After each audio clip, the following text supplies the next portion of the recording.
এর আরেক নাম যন্ত্রণা।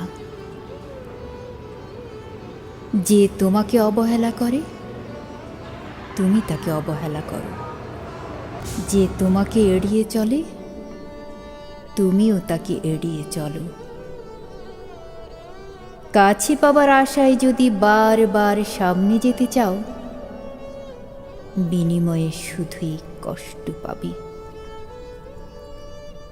যে তোমাকে বোঝে না তাকে বোঝাতে যেও না, যে তোমাকে সহ্য করতে পারে না তার কাছে হাসির পাত্র হইও না।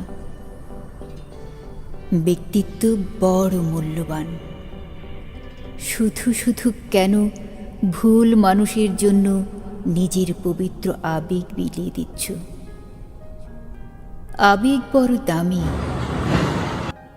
ভুল মানুষটাকে